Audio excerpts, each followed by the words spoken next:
Hello everyone, welcome back to my channel. আমি অনিতা চলে এসেছি আরও একটি নতুন ব্লগ নিয়ে। তো সকলে কেমন আছো? আশা করছি সকলে ভীষণ ভালো আছো, আর আমরাও সবাই ভীষণ ভালো আছি। আর এটা হচ্ছে বুধবারের সকাল। তো এখন জানো ঘড়িতে কটা বাজে? এখন বাজে সকাল 9:30। আর ছেলেকে সকালে স্কুলে পাঠিয়ে দিয়ে সকালে সমস্ত কাজকর্ম আমার কিন্তু সারা হয়ে গিয়েছে। এখন চলে এসেছি ভাত বসাতে।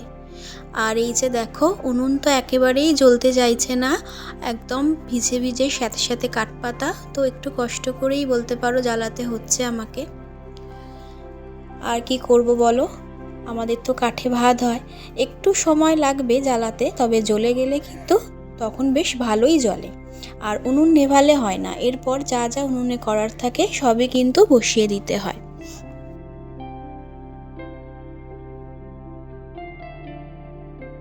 ঠিক মতোই জ্বলছিল, কিন্তু হঠাৎ দেখছি আবার নিভে গিয়েছে। তো আবার জ্বালাতে হবে, কারণ প্রচণ্ডই ধোঁয়া কাটছে, চোখ জ্বালা করছে ভীষণ। তো দাঁড়াও, আগে উনুনটাকে জ্বেলে নিই। আর কি বলো তো, দেশলাইয়ের কাঠিগুলো একেবারে কিন্তু সেঁতিয়ে গেছে। তাও আমি একটা বক্স করেছি, ওর মধ্যেই কিন্তু দেশলাই বক্সটা রেখে দিই, তো সেই কারণে মোটামুটি জলে। তবে আজকের দেখছি একদমই কিন্তু স্যাঁতস্যাঁতে ভাব রয়েছে। আর সকাল থেকে যে পরিমাণ বৃষ্টি হচ্ছে, এটা তো সারা বর্ষাই চলতে থাকবে। আর এইভাবেই আমাদের কাঠে ভাত করতে হবে। তো কি করব, করতে যখন হবে তখন সকাল সকালই বসিয়ে দিয়েছি।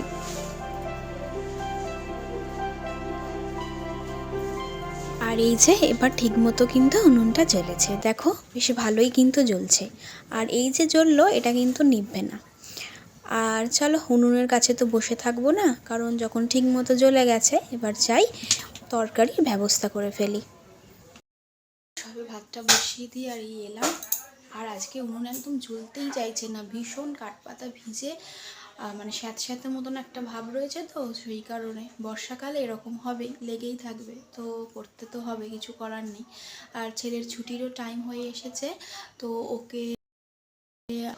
আর আজকে না উঠেছি 5টা, তো 5টার সময় কাজটা সব সেরে নিয়েছি, ছেলেকে স্কুলে পাঠিয়ে কাজকর্ম সেরে নিয়ে পুজো টুজো সমস্ত দিয়ে নিয়েছি। একটু দেরি করেই কাজ করেছি, কিন্তু এত তাড়াতাড়ি করেছি যে সমস্ত টাইমের মধ্যেই করে ফেলেছি আজকে। গতকাল রাতের না মাংস একটু থেকে গিয়েছে, তো সেইটাই আমরা টিফিনে খেয়ে নেব ভাত দিয়ে। আর দুপুরে আজকে অন্য তরকারি করে নেব। চলো হাজবেন্ডকে ডাকি, সেও ঘুমাচ্ছে, এখনও ঘুম থেকে ওঠেইনি।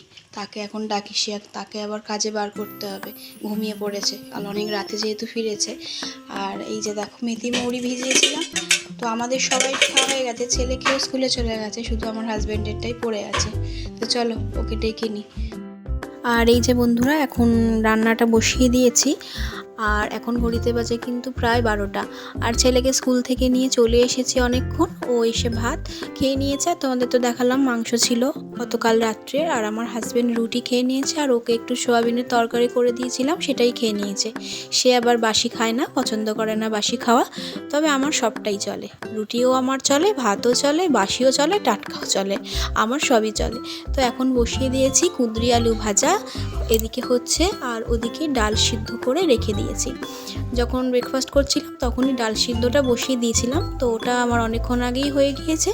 আর এখন কুঁদরি আলু ভেজে নিচ্ছি। আর গতকাল তো তোমরা দেখলেই দুপুরে লাঞ্চে অনেক কিছু মা রান্না করেছিল, সেগুলো খাওয়া দাওয়া হয়েছিল। তো সেই কারণে আজকের হাজব্যান্ড বললো যে একটু পাতলা হালকা ধরনের কিছু রান্না করতে, তো সেই কারণে আজকের আর মাছ টাছ কিছু রান্না করিনি, আজকে এই করে নিচ্ছি। আজকের ওয়েদার বেশ ভালোই খারাপ, রোদ্দুর ওঠেনি, তো সেই কারণে জামা কাপড়টা আজ কাচিনি। আর এই যে দেখো কতগুলো, দেখছো কত জামা কাপড়, সমস্তই আজকে থেকে গেল।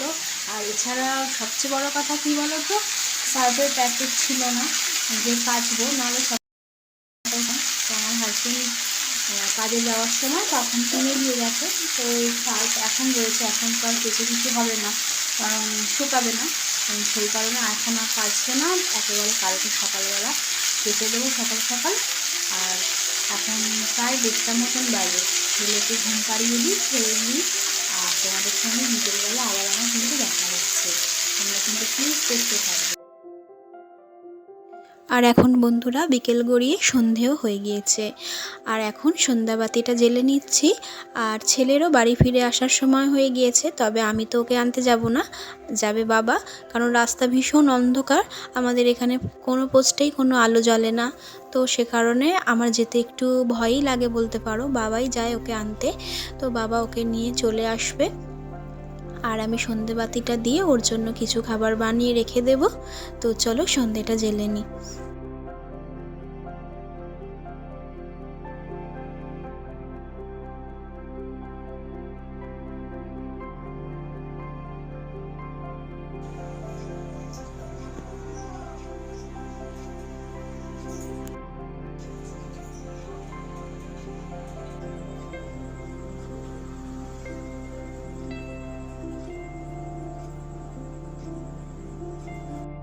আর বন্ধুরা ইতিমধ্যে আমার হাজব্যান্ডও বাড়ি চলে এসেছে, আজকে ওয়েদার যেহেতু খারাপ তাড়াতাড়ি চলে এসেছে। আর এই যে দেখো ওর ব্যাগটা এখানেই নামিয়ে রেখে দিলাম, ওতে অনেক যন্ত্রপাতি থাকে। আর আসার সময় দেখো এই যে ছেলের জন্য নিয়ে এসেছে বিস্কুট, আর ওর জন্য এই যে টিফিনে নিয়ে যায় স্কুলে কেক, আর নিয়ে এসেছে চানাচুর, একটু পরে একটু মুড়ি মাখার ইচ্ছা আছে, তবে দেখি ইচ্ছা হলে একটু মেখে নেবো।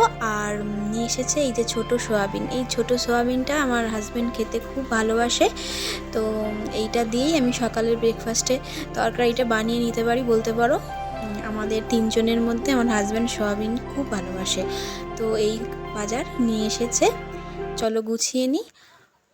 আর এই যে দেখো আসার সময় একটু আলুর চপ নিয়ে এসেছিলো, তবে আমি আমারটাই বেড়ে নিয়েছি, ও নিজেরটা খেয়ে এসেছে, তো সেই কারণে খাবে না। 8:30 মতো বেজে গিয়েছে, আর ছেলেকে তো একটু আগে গিয়ে উঠলাম, তো হাজব্যান্ডও চলে এসছে, তোমরা তো দেখলে। তো এখন তাদের একটু ফ্যামিলি টাইম স্পেন্ড করব। তো আজকে বিদায় নিচ্ছি, দেখা হবে তোমাদের সঙ্গে আমার নেক্সট ভিডিওতে। আর প্রত্যেকে ভালো থেকো, আর আমার চ্যানেলটাকে প্লিজ সাবস্ক্রাইব করে দিও। তো গুড নাইট, টাটা।